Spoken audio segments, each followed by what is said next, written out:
କହିବ ଶ୍ୱଶୁର ବାପା ସମାନ।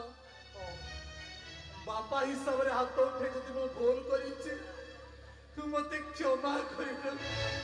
ସମୁଦେ ସେ କୁମ୍ଭୀର କାନ୍ଦଣା ଘରେ ବସି ଆମ ବାପ ପୁଅକୁ ମାଡ଼ ମାରିବ ଏମିତି ତୁଣ୍ଡେ ତୁଣ୍ଡେ କହିଦେଲେ ମୋ ପିତୃ ପୁରୁଷ ପିଣ୍ଡ ପାଇଯିବେ। ଆଉ ଠିକ ଅଛି, ମୁଁ ଆପଣ ମାନଙ୍କୁ ମାରିଛି, ଆପଣ ମାନେ ମତେ ମାରନ୍ତୁ, ରାଗ ଶୁଖିଯିବ, ମାରନ୍ତୁ ମତେ, ମାରନ୍ତୁ। ରହବେ ହୁଣ୍ଡା ଡାକିରେ ସେଟା ମାଡି ଯାଉଛୁ କିରେ ଶ୍ୱଶୁର ପରା ବାପ ସମାନ ତାଙ୍କ ପରେ ହାତ ଉଠେଇ ପାପ ଅର୍ଜିବୁ ନା କଣ? ନା ନା ନା ତୁ ମାରେନି। ତାହେଲେ ମୁଁ କହୁଛି କଣ କରିବା? ତାହେଲେ ଗୋଟେ କାମ କରିବା ବାପା। କଣ କରିବା? ତମକୁ ସେ ଯେତିକି ବାଡେଇଛି ତମେ ତା 10 ଗୁଣ ତାକୁ ପିଟ। ଏଇ ବେଲ୍ଟରେ ତାକୁ ସେତିକି ମାର। ମୁଁ ମାରିବି।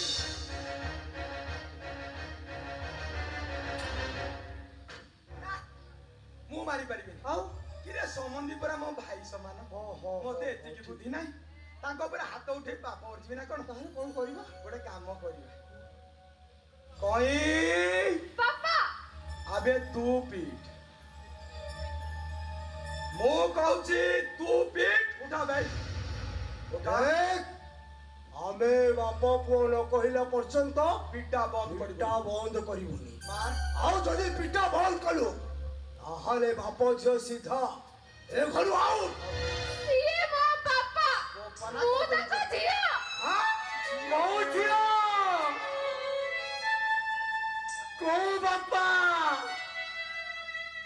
ମୋ ଝିଅ ମତେ ଏରୁଣ୍ଡି ବନ୍ଧ ଡେଇଁ ଆସିବା ବେଳେ ଜିଅନ୍ତା ସୁଧି ଆସିଛି। ମୁଁ ପୁରା ତୋ ପାଇଁ ମରି ଯାଇ